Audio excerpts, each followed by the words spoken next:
Hey everyone, it's George from Blockchain TXP and today is the 31st of July 2023 and unfortunately guys, there is not much movement so far as the price of Bitcoin and general cryptocurrency market is concerned. As a matter of fact, Ripple has gone down to number 4th via coin market cap, and what happened a few weeks ago is that ever since Ripple was deemed as not security, it did actually climb to number 3, but unfortunately it has gone back down to number 4 and Binance BNB coin is currently at number 3. So in today's episode, we'll definitely go ahead and discuss this. Now guys, there is this massive breaking news that is going on right now, and that is regarding an exploit which has happened in a DeFi protocol, and Core Finance is definitely in some trouble, and most likely guys, more than $100 million worth of cryptocurrencies could be at risk. So in today's episode, we'll definitely go ahead and discuss what this massive drama is all about. And guys, listen, unfortunately news such as this does have a negative connotation towards Bitcoin as well. So outsiders who do not know what the technical details are, they often think that Bitcoin is hacked as well. And that is one of the reasons why Bitcoin maximalists absolutely hate this news as well. Unfortunately, because it is nothing connected to Bitcoin, even Bitcoin tends to get a bad name and people often become detractors of Bitcoin as well. So in today's episode, we'll definitely go ahead and discuss what this massive exploit was all about.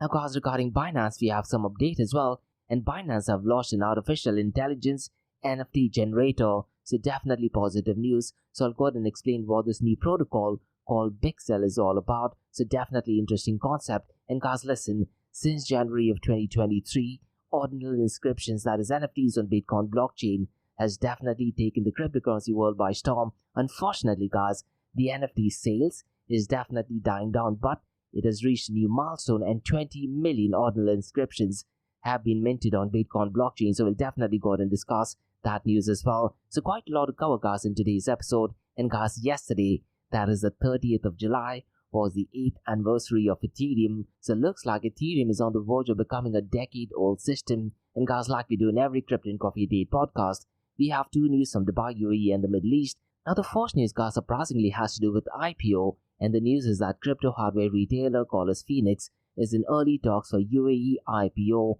So we'll definitely go ahead and discuss that. And guys, lately I've been covering quite a lot of news from Saudi Arabia, and this news guys is regarding Hong Kong and Saudi Arabia as they plan to collaborate on tokens and payments. So definitely quite a lot to cover guys in today's episode. So let's kick start with it right away. Welcome to the Crypto and Coffee Date, the daily podcast that keeps you up to date on all latest developments in the world of cryptocurrencies, blockchain and NFTs. Join us Monday to Friday as you kick off your day with a cup of coffee and a deep dive into the exciting and rapidly evolving world of digital assets.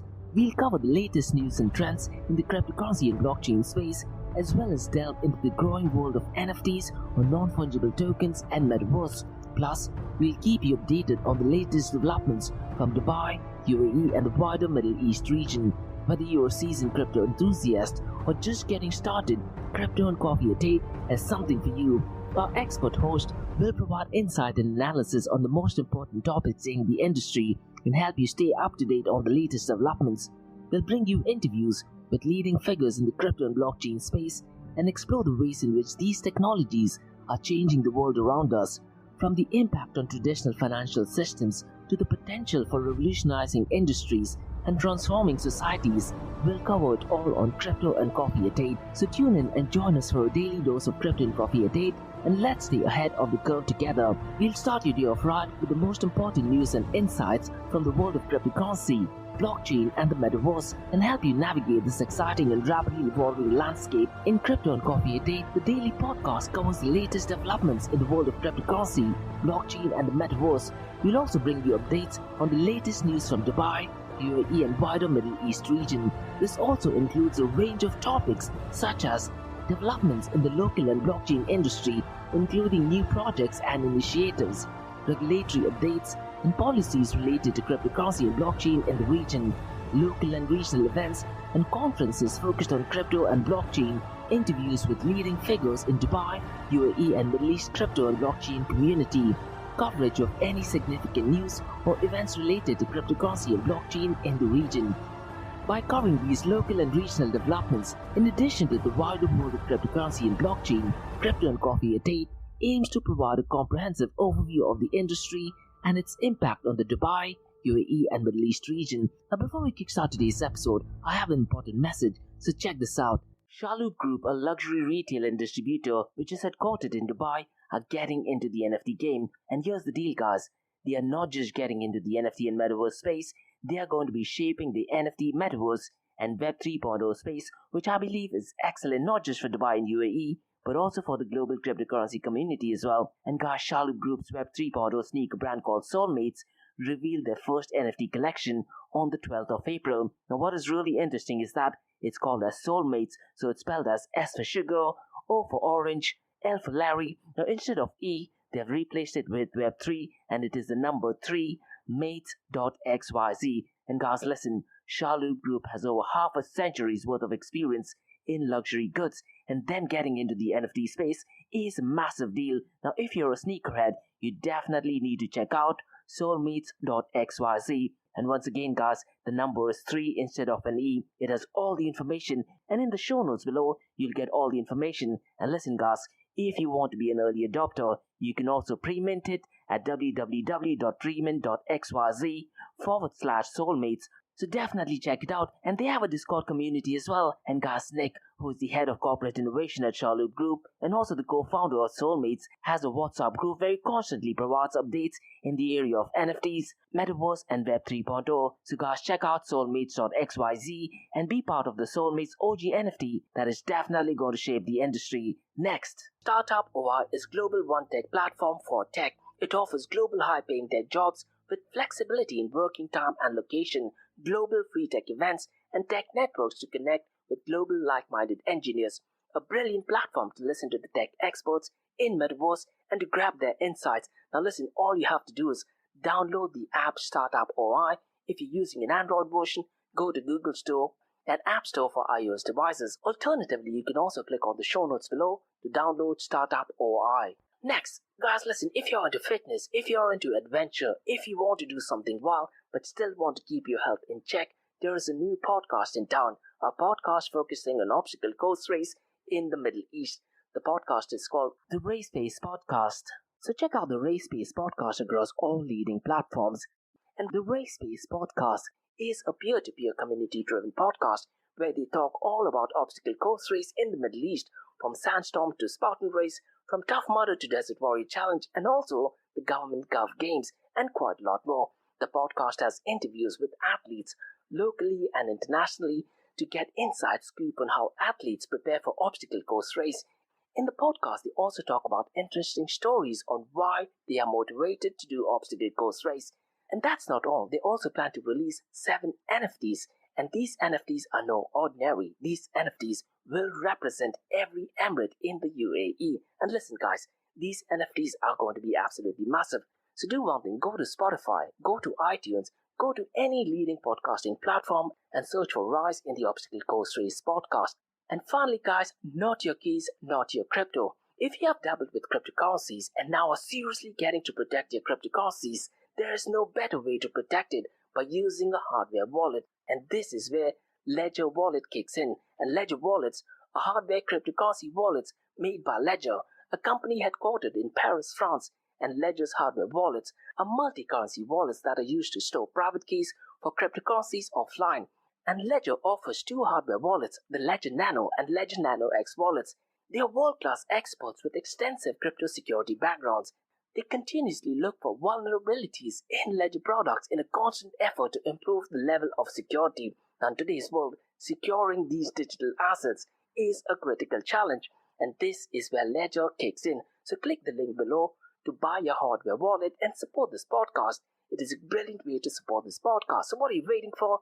The link is in the show notes below. Now, guys, since you've taken care of that, let's kickstart by looking at the global cryptocurrency market. Now, unfortunately, guys, the prices are not looking good, especially over the weekend. The global cryptocurrency market is down to $1.18 trillion, and since the last 24 hours, it is marginally down by 0.42%. The total cryptocurrency market volume over the last 24 hours is not looking good either.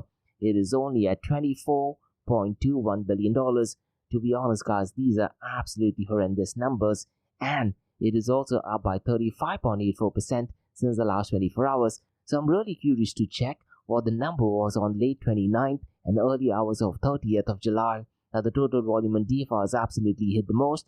It is down to $2.26 billion, and guys, this is only because of Curve Finance's exploit. Now the volume is down to $2.26 billion, but the scariest metric, guys, is the total value locked. It is down to $41.57 billion, and earlier on in the year, guys, the total value locked did actually go down to $35 to $38 billion range. Unfortunately, guys, these numbers are really scary. And just a reminder, on 4th of January 2022, the total value locked was $242 billion. So imagine, guys, over $200 billion. So far as total value locked for DeFi protocol is concerned, has completely been wiped off from DeFi sectors. Definitely not ideal. Now mind you, guys, this is only because of Curve Finance's hack. So we'll definitely go ahead and discuss what that news is all about. Now that being said, Lido is still dominating so far as total value locked is concerned, and its total value locked is 15%. And one metric, guys, which I've been looking since the last few weeks is the decentralized exchange to centralized exchange dominance. And as of today, 31st of July, it is at 10.55%. I'm really intrigued to check when this number reaches 40%. That would actually mean that people are actually using decentralized exchanges. So it's really critical, guys, that decentralized exchange dominance to centralized exchange is definitely in an upward trend. Now, as of today, guys, DeFi accounts for 9.33% of the total crypto market 24-hour volume. Now, next, guys, I'm going to be discussing the 24-hour volume. And to be honest, guys, for the very first time, it is Curve Finance's 24-hour volume that has overtaken Uniswap, and this is only because of the exploit. Now, as of today, the 24-hour volume is $413.7 million. Uniswap is number second at $349.77 million. Now, really important and interesting metrics regarding Curve Finance, but not surprising, is that if you look at the weekly change, it has shot up to 28.53%, and that is clearly because of the exploit, guys. And what I've been doing since the past few months, I've been tracking this data on a daily basis. And to be honest, guys, Curve Finance has definitely been in the top 5 in most of the days, so definitely not an ideal situation. Now, the second protocol is Uniswap, which often, to be honest, is number 1, but because of the exploit, it is at number 2nd. It is at $349.77 million. PancakeSwap is number 3rd at $196.71 million. Maverick Protocol at $148.14 million. And finally, guys, Balancer at $82.05 million.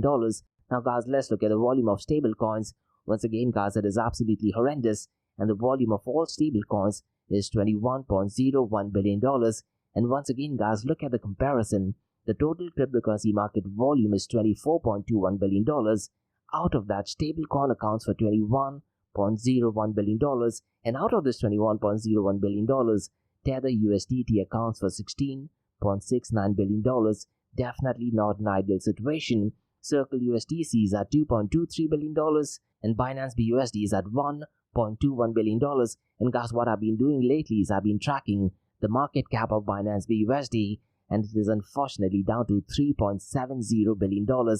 Definitely terrible. Now, the volume of stable coins, guys, is accounting for 86.71% of the total crypto market 24-hour volume. Now, let's quickly look at the market cap, 24-hour trading volume and dominance between Bitcoin and Ethereum. And unfortunately, guys, Bitcoin's market cap is well below the $600 billion mark, and it is at $572 billion, whereas Ethereum is at $226 billion. And just a reminder, guys, when Bitcoin did reach its all-time high at roughly around $69,000, only the market cap of Bitcoin was $572 billion. Now it is less than almost half of what it is. Now the 24-hour trading volume of Bitcoin is $9.57 billion, whereas Ethereum is $4.32 billion. The dominance of Bitcoin and Ethereum is relatively stable, guys. It is at 48.19% for Bitcoin and 19.11% for Ethereum.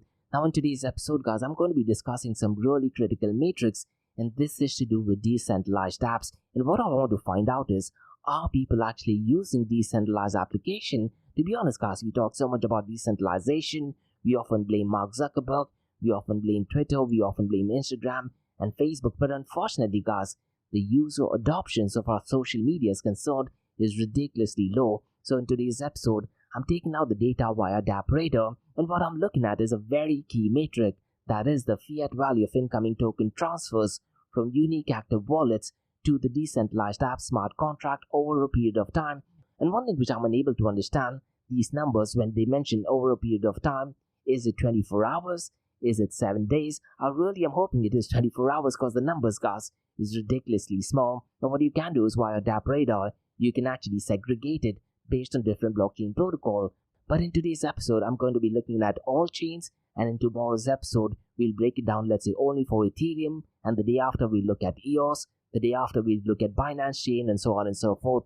Now the number one protocol, so far as decentralized application is concerned, across all the cryptocurrency and blockchain protocol, is a protocol called as Uniswap version 3, and its volume is $2.74 billion.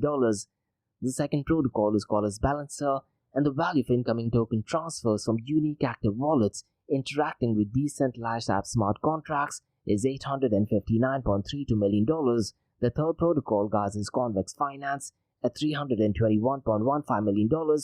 Fourth, guys, is Inch Network at $234.08 million. And finally, Paraswap at $191.65 million. Now, mind you, guys, what you can do is you can go to DApp Radar and check it yourself. And all of these protocols are not working just on one blockchain protocol. Some of them are working, let's say, on Ethereum.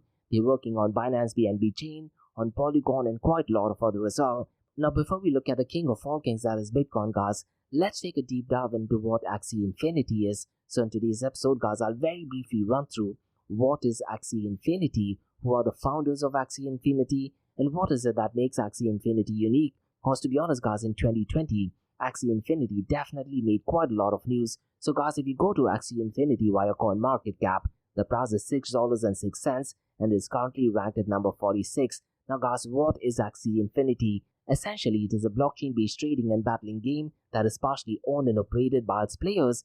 And in order to find out more information regarding Axie Infinity, you can go to axieinfinity.com. And guys, mind you, it is inspired by popular games like Pokemon and Tamagotchi. And Axie Infinity allows players to collect, breed, raise, battle, and trade token-based creatures known as Axies. And these Axies can take various forms, and there are more than 500 different body parts available, including aquatic, beast, bird, bugs, plants, and reptile parts as well. And parts from each type class comes in 4 different rarity scales, that is common, rare, ultra rare, and legendary. And Axies, guys, can have combination of body parts, making them highly variable and often rare and unique. And I very specifically remember, guys, when Axie Infinity was out, people in the Philippines definitely made a living, and I used to hear stories that people have quit their full-time jobs and they were working and playing only Axie Infinity, and some of them even built houses based on the income of Axie Infinity. And I used to listen to podcasts where they were actually institutions training people on playing this game. Unfortunately, it looks like the hype has definitely died down. And one thing to remember, guys, is that each Axie is a non-fungible token or NFT with different attributes and strengths, and can be entered into 3 versus 3 battle, with the winning team earning more experience points that are used to level up on Axie stats or evolve their body parts. And these Axies can be bred together to produce new and unique offerings, which can be used or sold on the Axie marketplace. To be honest, this kind of resembles what CryptoKitties are, and if you know, guys, CryptoKitties did actually break Ethereum at one point of time. Now, going back to the Axie Infinity ecosystem, it is important to know that it has its own unique governance token, also known as Axie Infinity Shards or AXS, and these are used to participate in governance votes and will give holders a say in how funds in the Axie community treasuries are spent. Now let me very briefly run through who the founders of Axie Infinity are, because Axie Infinity was created in 2018 by Sky Mavis, which is essentially a technology-focused game developer with a team primarily based in Vietnam, and it was also co-founded by Trung Nguyen and Alexander Larson. And Trung Nguyen, guys, is the current CEO of Platform, and Nguyen, who graduated with a bachelor's in computer software engineering and worked as a software engineer as well prior to founding Axie Infinity. And former competitive gamers like Alexander Larson is also credited as a co-founder and COO of the platform. And Larson, guys, has been working in blockchain gaming since 2017, and I very specifically remember he also worked as an executive security officer for the Norwegian Government Security Organization, and still sits as security of the board of directors at the Blockchain Gaming Alliance as well. Now mind you, guys, as of today, Axie Infinity team consists of more than 25 full-time employees, and many of whom have gaming experience and are focused in game development as well. Now let me very briefly run through what is it that makes Axie Infinity unique, because it's important to understand that each Axie possesses 6 out of hundreds of different potential body parts, each of which has its own battle move, and this produces essentially endless variety among axes,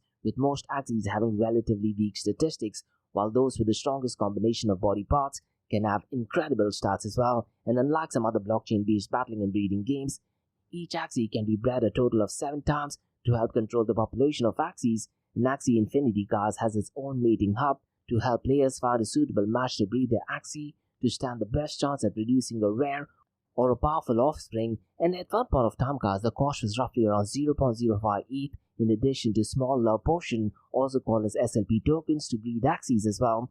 And Axie token holders now are also able to stake their tokens to receive regular rewards as well, but unlike other stakeable assets, AXS holders will also need to vote and play to claim their rewards as well. So this was some basic level information about Axie Infinity, and I'm very much sure, guys, a lot of the people in the NFT world are very much aware of what Axie Infinity is, and a lot of the common people from Philippines are definitely well aware of Axie Infinity as well. And once again, guys, if you do want to find out more information, the website is axieinfinity.com. Now, guys, let's discuss the king of all kings, that is Bitcoin. And the price of Bitcoin, guys, is well below the $30,000 mark, and it is currently at $29,448. And since the last 24 hours, it is marginally up by 0.37%.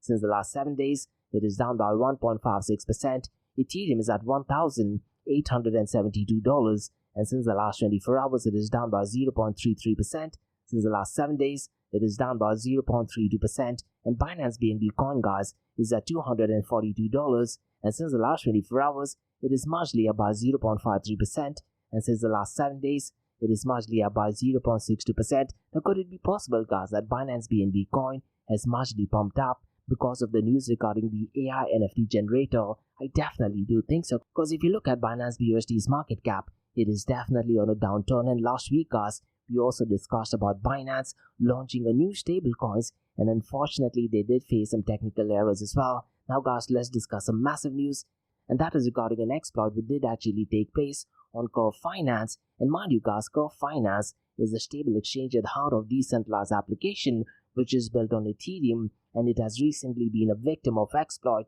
Now, what I'd really recommend you to do is, guys, follow them via Twitter, or now called as X, and what the actual information states that more than $100 million worth of cryptocurrencies could be at risk due to a buying impactive curve, which is a stablecoin exchange at the center of Ethereum's DeFi ecosystem. So what I'd really recommend you to do is, guys, Cointelegraph has put out a brilliant summary. Definitely go and check it out, but let me try to explain what really happened here.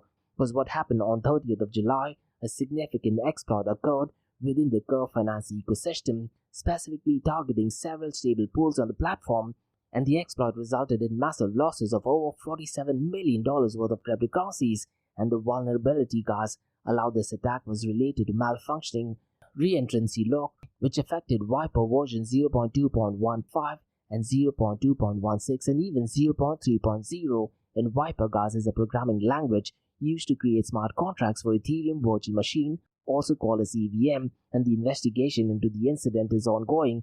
But Viper promptly issued a warning, urging all projects relying on the vulnerable versions to immediately contact them for further assistance. And according to a security firm called Ancelia's analysis, 136 contracts were using Viper 0.2.15 with re-entrant protection, and 98 contracts, guys, were using Viper 0.2.16, and 226 contracts were using Viper 0.3.0.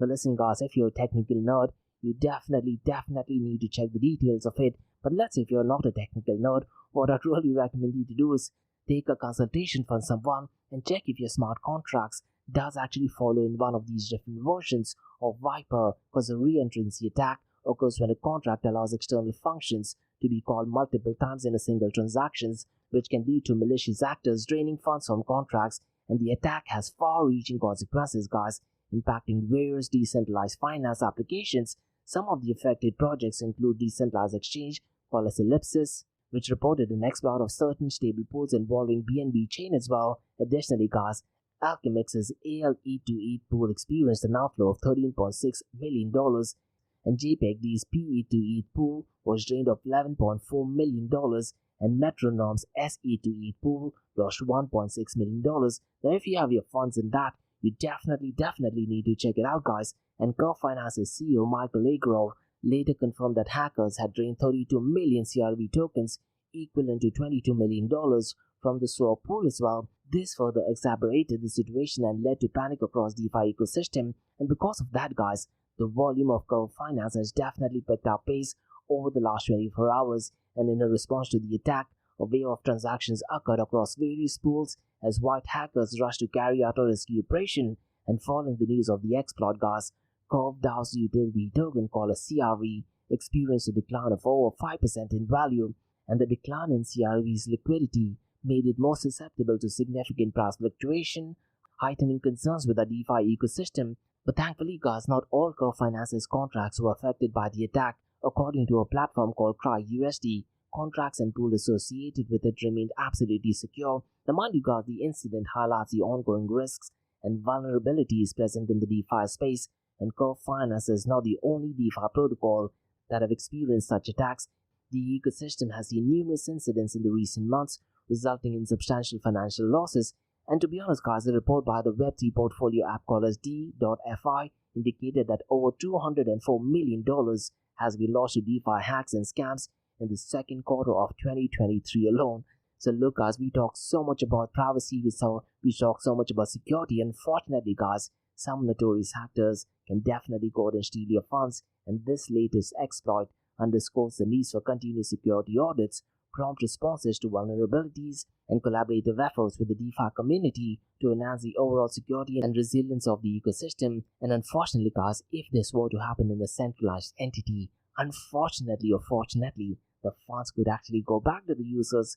But when we talk about decentralized finance, there is no central entity, and unfortunately looks like the funds will be completely gone. Now, guys, let's discuss some positive news, and this is to do with Binance. And Binance has officially launched a new AI NFT feature called as Bixel, which actually allows users to generate and mint up to 10 NFTs per day. An NFT evening, guys, they have put up an excellent summary. Now, before I tell you what the summary is, let me briefly explain what the hell is Bixel, because in a sense, guys, Bixel is an AI NFT generator created by Binance for its users, and this innovation tool allows users to create custom digital artwork and have them delivered as NFTs via the BNB Smart Chain, and its core goal is to help communities create NFTs with minimal knowledge in the field. And surprisingly, guys, this is in fact the third time Binance has shown up on the market, and the feature first became available as a beta test for new European users, generating over 10,000 NFTs in a few hours. Initially, the tool was named Picasso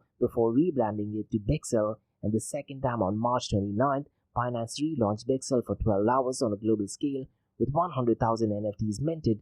This time the feature is available for a larger audience and looks like it is definitely here to stay. Now let me very briefly run through a snapshot of what the whole Bixel NFT is, because Binance Bixel is an AI NFT generator that allows users to create custom digital artworks and have them delivered as NFTs via the Binance BNB Smart Chain. And the feature, guys, as I mentioned earlier, was launched as a beta for European users, and now it is globally as well. And finally, guys, Bixel offers various styles and design options, and users can get 10 free generation chances daily, making it easier for mainstream audience to join the Web 3.0 space. But mind you, guys, when you're actually trying to mint your own NFT, it'll actually charge you a gas fees. Now, unfortunately, the gas fee is not taken by Binance, but rather by the blockchain system. And I believe the price is roughly around $1.50 odd cents or something. So if you're someone in UAE, the price will be roughly around 6 to 7 dirhams. So you definitely need to be aware of that as well. Now, guys, let's discuss some news, and this is regarding Bitcoin Ordinals, and the number, guys, is 20 million Ordinals. And what happened is that on the 28th of July 2023, Bitcoin blockchain marked a new milestone as the number of Ordinal inscriptions minted on the Bitcoin blockchain crossed the impressive 20 million threshold. But mind you, guys, despite this achievement, Bitcoin-based NFTs or Ordinal marketplace sales have witnessed a significant downturn, and this has been down since mid of July. And Bitcoin.com, guys, has given detailed information on this. Unfortunately, guys, Bitcoin-based NFT sales have now stumbled, finishing 7th in the last 7-day stretch as well. And Bitcoin Ordinals, guys, as we know, are a novel concept that allows users to attach information to individual Satoshis, that is the smallest fraction of Bitcoin. And this technology was pioneered by Cassie Rodemox and became possible due to Bitcoin's Taproot upgrade. It gained popularity as a way to create non-fungible tokens directly on the Bitcoin blockchain. catapulting the blockchain into the NFT space. For a while, guys, Bitcoin-based NFTs were on the rise, and I very specifically remember someone did actually send a sound of a fart, which was roughly for, I believe, well over $100,000. And those are some of the crazy ideas of NFTs. And so far as Bitcoin-based NFTs are concerned, guys, they were making the blockchain one of the leading platforms for NFT transactions. However, guys, during the week from July 22nd to 29th of July, a shift occurred and Bitcoin-centric NFT sales experienced a notable decline of 35.22%. And according to data from CryptoSlam.io, the total sales of Bitcoin-based NFTs during this week amounted to $4.54 million, causing the blockchain to fall to the 7th place position in the weekly NFT sales ranking, and Bitcoin was now lagging behind other blockchain protocols like Polygon and Solana. And among the 20 proudest NFT sales during the week, only 2 Ordinals managed to secure positions. This decline in sales for Bitcoin Ordinals have raised questions about sustainability and popularity of NFTs in the Bitcoin blockchain. And also, guys, data from June Analytics further illustrates a decline trend in NFT volumes on marketplaces that facilitate ordinal trades. Platforms like OKX, Unisat, Magic Eden, Gamma, OpenAudits, Ordinal Wallets, Odswap and Ordinal Market experienced reduced volumes since mid of July. Now, while there was a brief surge in June, the situation actually got bad after 14th of July, with volumes of ordinal marketplaces reaching even lower levels, and both the number of transactions by marketplaces and unique daily users within the marketplaces have experienced a decline, indicating a broader trend for decreased activity. Now, could it be possible, guys? A lot of the trends and a lot of the interest has slowly driven because of artificial intelligence. People are focusing more on artificial intelligence. That's what I particularly think. Now, interestingly, guys, while Bitcoin NFT sales were on a downtrend, other blockchain experienced a rise in NFT sales during the same week, and overall the 7-day NFT sale figures across different blockchains jumped 8.43% higher than the previous week. This contrast in performance highlights the dynamic and unpredictable nature of the NFT marketplaces, where trends can change rapidly according to different blockchain ecosystem. And look, guys, because Binance BNB Chain has recently launched an AI NFT generator, it's definitely going to pick momentum aside from Bitcoin Ordinals inscriptions. And as with any market, the NFT space is subject to fluctuations and uncertainties. It is really difficult to predict whether Bitcoin falling NFT sales will continue or if the trend might turn around in the next coming weeks. And factors, such as market sentiment, technological developments, and introduction of new NFT projects will likely play a significant role in shaping the future of NFTs in the Bitcoin blockchain and the broader NFT market landscape. Now listen, guys, what I really think, if one of the celebrities, maybe a rapper, does actually tweet that he's actually switching off all his NFTs on Ethereum and moving on to Bitcoin ordinal inscriptions, to be honest, guys, the numbers will definitely grow, maybe even tenfold. What are your thoughts, guys? Mention them in the comments below. Now, guys, let's discuss 2 news from Dubai, UAE, and the Middle East. And the first news, guys, is regarding crypto hardware retailer called as Phoenix, and they are in early talks of a UAE IPO. So let me go ahead and share what this news is all about, because Phoenix Technology is a UAE-based cryptocurrency mining hardware retailer, and the company is in preliminary talks for a potential IPO in the UAE, and it is considering listing in the Abu Dhabi as early as this year. And the company is developing one of the largest mining facilities in the Middle East, and the discussion of the IPO are ongoing, and details such as the timeline and the size of the offerings may change over the period of time. But Phoenix Technology, guys, has not officially commented on this matter. Now, this news is officially broken down in Bloomberg.com. Now, mind you, guys, the UAE, especially Dubai, aims to create a crypto industry hub with friendlier policies as well. But listen, guys, a few months ago, I definitely covered a massive giant moving into Abu Dhabi as well. So it's going to be really critical to see if the mining industry moves in Abu Dhabi as well. It's just going to make it extremely competitive. And mind you, guys, when you talk about Bitcoin mining, the equipment actually gets extremely hot. And I very specifically remember Kevin O'Leary and also Cypher Capital. They're also planning to have Bitcoin mining operations in the Middle East, and they actually want to do the mining operations underground so that the equipment gets cooler. So look, guys, it's going to be absolutely crazy world in the Bitcoin mining industry. And so far as UAE is concerned, guys, the country has attracted major players like Binance, OKX, and Bybit. However, the UAE is tightening scrutiny in crypto license seekers to ensure proper oversight, and this move is part of the broader efforts to get off the FATF, or Financial Action Task Force's grey list, and the UAE wants to address concerns about uncovering illicit funds in the crypto industry. And Phoenix Technology, guys, was established in 2014 and currently has operations in US, Canada, Europe, and the Middle East as well. And the company is currently developing a $2 billion crypto mining firm in the UAE, and it offers mining hardware and hosting solutions for all mined assets. And as of now, the size and timeline of the IPO are yet to be determined, and Phoenix Technologies' IPO could significantly impact the crypto market in the UAE, and further developments regarding the IPO will be subject to official announcements. And look guys, this news is published via Bloomberg, so what I'm going to be doing is I'm definitely going to shoot them an email and try to see if I can get them on my podcast. That'll be pretty cool, isn't it?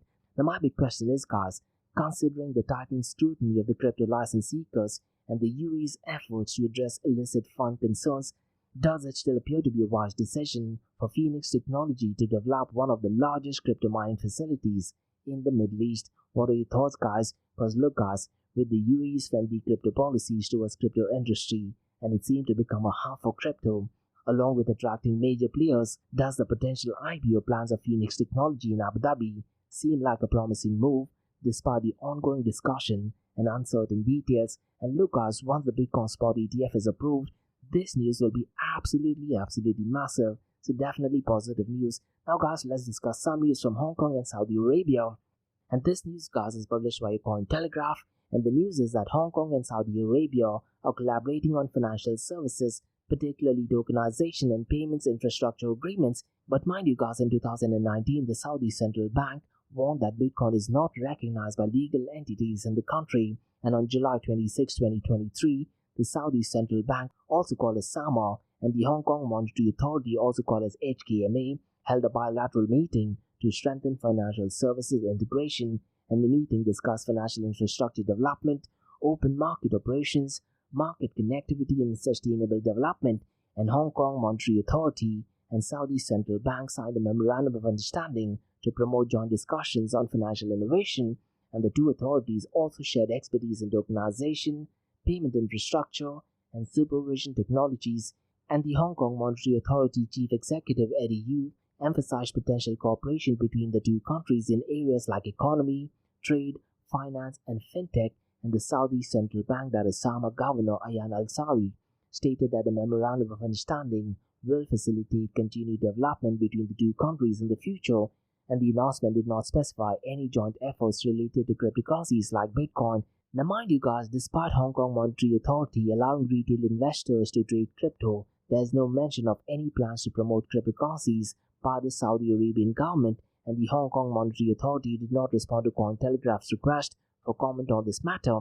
And guys, listen, Hong Kong has participated in various tokenization initiatives, including a $28 million tokenization security issued by the Bank of China's investment bank subsidiary called as BOCI, and that was actually done on the Ethereum blockchain. And the tokenization project used Goldman Sachs tokenization protocol called as GSDAP and cash tokens representing claims on the Hong Kong dollar. Now, to be honest, the extent of the collaboration on cryptocurrencies remains unclear at this point of time, guys, given the lack of specific statements in the joint announcement, but the bilateral agreement focused on broader financial services, integration, and innovation as well. And Hong Kong's regulatory environment allows retail investors to trade cryptocurrencies, while Saudi Arabia has issued warning about the recognition of Bitcoin in the past. So it's going to be really interesting to see how this news materializes, and the memorandum of understanding aims to foster cooperation and future developments between the two countries in the financial sector.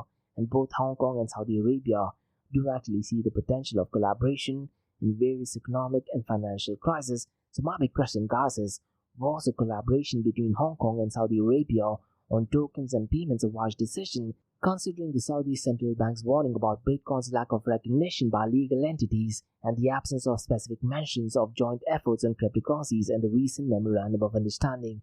And the second thing which I'm thinking about is, guys, what are the potential risks and benefits of Hong Kong expanding its financial collaboration with Saudi Arabia in an area such as tokenization and payment infrastructure agreements, especially given the differing stances on cryptocurrency regulations between the two countries? What are your thoughts, guys? Mention them in the comments below. So those were the news, guys, from Crypto and Coffee 88 from the 31st of July. In case if you guys do have any feedback or suggestions, drop me an email to info@blockchaindxp.com.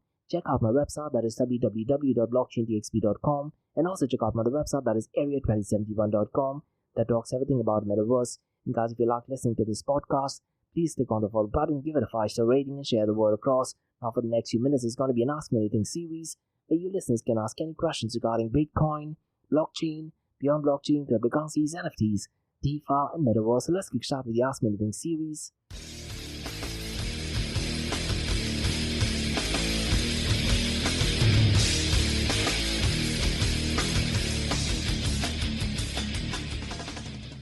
Hey everyone, it's George from Blockchain DX. You're listening to the Ask Me Anything series where you listeners can ask any questions regarding Bitcoin, blockchain, beyond blockchain, cryptocurrencies, NFTs, DeFi, and Metaverse. I have a question by Trisha who asks, do you think Binance is in some trouble? Because in the last few episodes, you don't seem to be confident about the way Binance is handling things.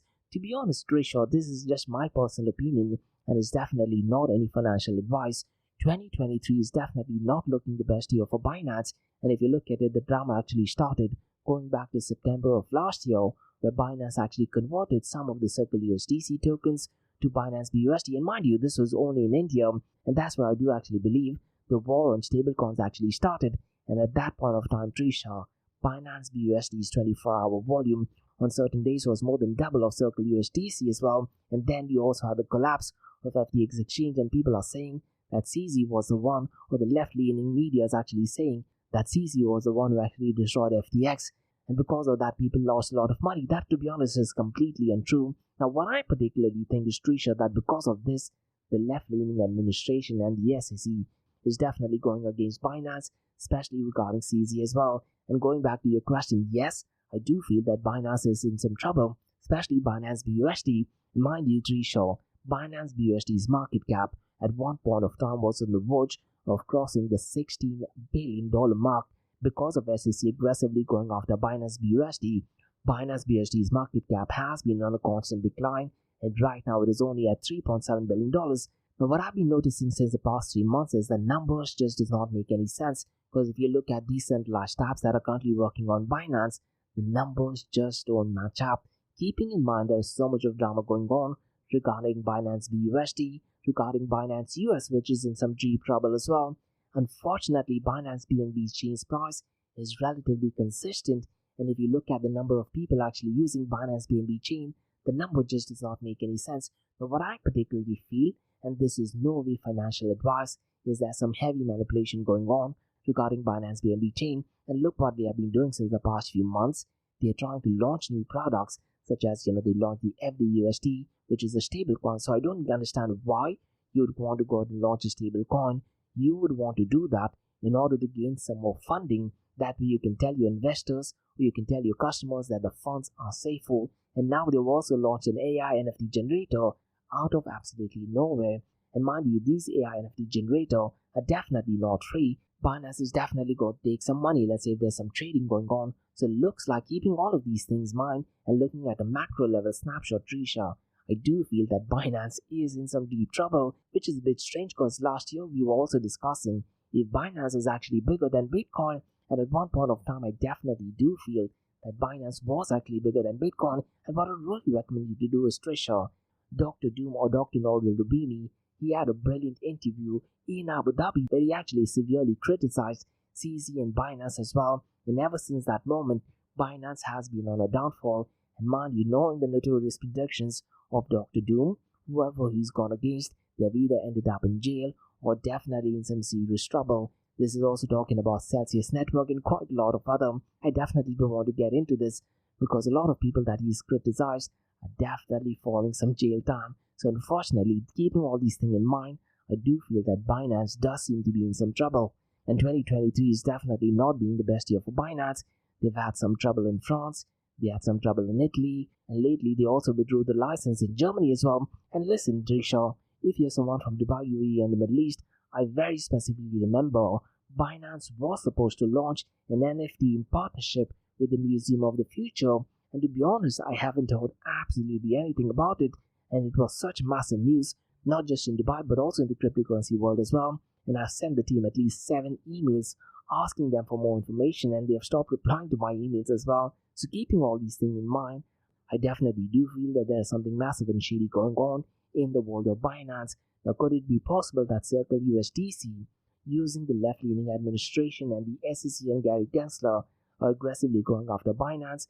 Definitely possible. but it's just a theory. So those are at least my thoughts, and once again, definitely not any financial advice. So that's about all, guys, from the Ask Me Anything series from Blockchain DXB. In case you guys have any feedback or suggestions, drop me an email to info@blockchaindxb.com. Check out my website www.blockchaindxb.com, and also check out my other website, that is area2071.com, that talks everything about metaverse. And guys, if you like listening to this podcast, please click on the follow button, give it a 5-star rating, and share the word across. And remember, guys, Monday to Thursdays, 8 a.m. to 8:30 a.m. we have Crypto and Coffee at 8, where we cover top news and information pertaining to Bitcoin, blockchain, beyond blockchain, cryptocurrencies, NFTs, DeFi, and metaverse. And how the series of episodes on the Crypto and Coffee at 8 works is, we usually cover some top news and information pertaining to the price of cryptocurrencies, some major breaking news, occasionally short and sweet news as well, news that has an impact in the cryptocurrency world. The other two news and information is related to Dubai, UAE, and Middle East in the world of Bitcoin, blockchain, beyond blockchain, cryptocurrencies, NFTs, DeFi, and metaverse. And what you're listening to right now is the Ask Me Anything series, where you listeners can ask any questions regarding Bitcoin, blockchain, beyond blockchain, cryptocurrencies, NFTs, DeFi, and metaverse. Thanks so much for listening, guys, and hopefully see you tomorrow. Bye bye. Have a nice one.